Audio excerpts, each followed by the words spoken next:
Très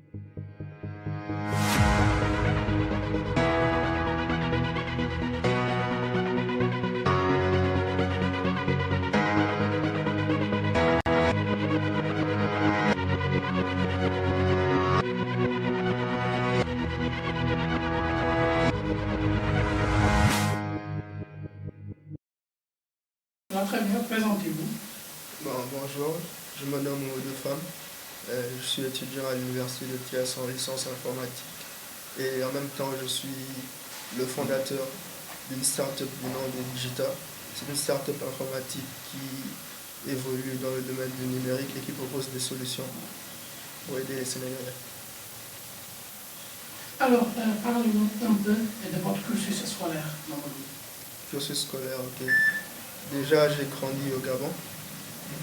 J'ai passé mon enfance majoritairement au Gabon. Ensuite, je suis venu au Sénégal il y a de cela 5 ans. J'ai fait ma première ici, à l'école Saint-Gabriel de Thiès. Ensuite, j'ai eu mon bac au lycée Amadou Darsek de Lens. Maintenant, là, je suis à l'Université de Thiès en deuxième année en informatique, où j'apprends le développement. Alors, également, vous avez développé une application. Est-ce que vous pouvez revenir un peu sur le travail que vous avez fait et qu'est-ce qui vous a motivé à le faire? Bon, l'application, elle a pour nom Fagao Corona. Moi et un collègue de classe, nous avons développé cette application parce que nous sommes en période de crise, comme vous le savez. Nous nous sommes levés un jour et nous nous sommes dit qu'est-ce que nous, en tant qu'étudiants, nous pouvons apporter à la société à partir de nos connaissances, à partir de ce que nous disposons.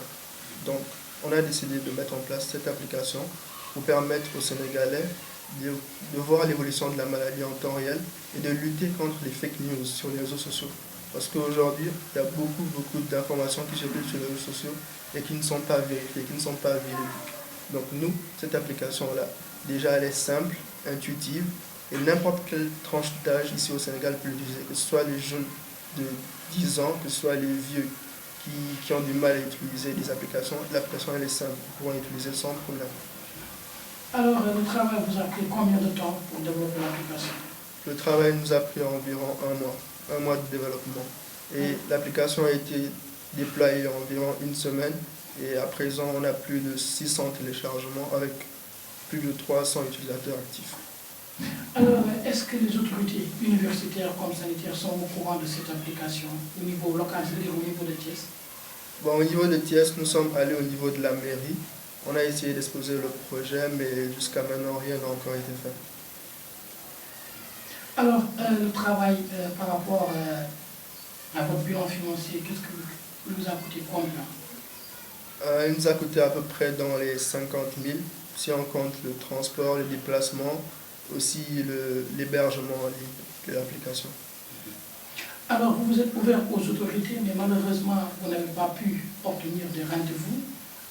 Pourquoi vous avez ciblé les municipalités, les mairies? Bon, déjà on avait un problème de contact. On s'est dit qu'en essayant de joindre la mairie, eux ils avaient les contacts. Nous sommes allés au niveau de la mairie, ils nous ont reçus, on a eu des entretiens, on a échangé des numéros, mais le souci c'est qu'avec le corona, beaucoup d'activités sont au ralenti. Donc les contacts avec qui on a été, ils ont été bloqués à Dakar. Donc on n'a pas pu terminer le truc avec eux. Alors, au niveau de l'université, vous êtes ouvert au recteur, au rectorat? Oui, au niveau de l'université, on s'est ouvert au niveau de l'amicale des étudiants. Ils ont été prêts à nous soutenir au niveau visibilité. Ils ont été prêts. Parce qu'actuellement, à l'université de Thiès, ils ont développé des sites web pour informer par rapport au coronavirus. Oui, ça a été fait par des professeurs.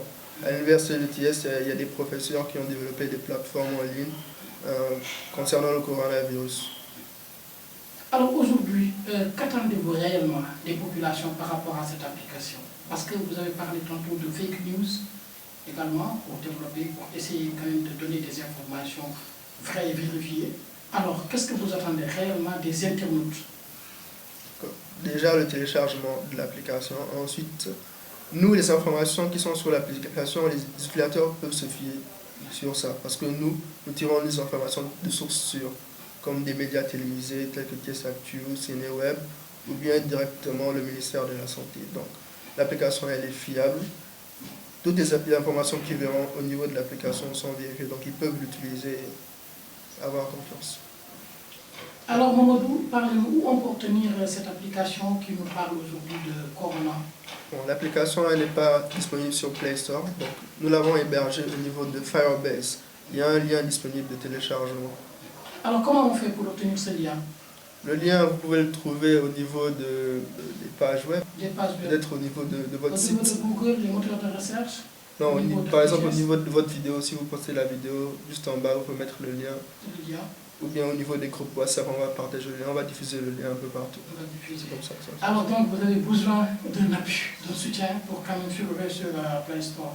Oui, et aussi, pas seulement sur Play Store, mais au niveau du marketing, la publicité sur Facebook, pour que plus de monde puisse voir l'application et à télécharger.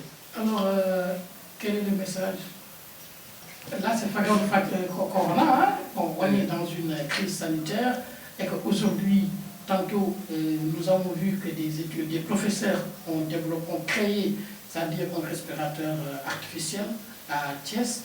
Nous avons vu un peu l'esprit créatif, c'est-à-dire les Sénégalais ou bien les Africains ont montré eux aussi qu'ils peuvent concourir, qu'ils peuvent participer au développement de ce monde actuel.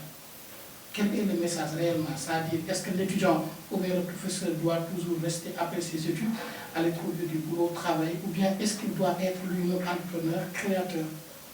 Donc là, on voit en cette période-là que beaucoup d'Africains ont mis la main à la pâte, que ce soit les entreprises, les jeunes, les sociétés, les professeurs, surtout ici au Sénégal, et ainsi que les médecins. Donc non, je ne crois pas qu'il faut continuer ses études et rester là sans rien faire et attendre à la fin de ses études pour avoir un travail. Non, dès maintenant, vous pouvez faire quelque chose, vous pouvez innover, créer des choses à partir des connaissances dont vous disposez. Merci beaucoup. En tout cas, ActuThiès va jouer sa partition par rapport à la promotion de cette application qui, pour moi, vient à point nommé, puisqu'aujourd'hui on nous parle de fake news un peu partout, on nous parle des cas Corona qui n'existent pas, on nous parle des cas Corona qui existent. Donc, on va jouer notre partition, Inch'Allah. Merci beaucoup.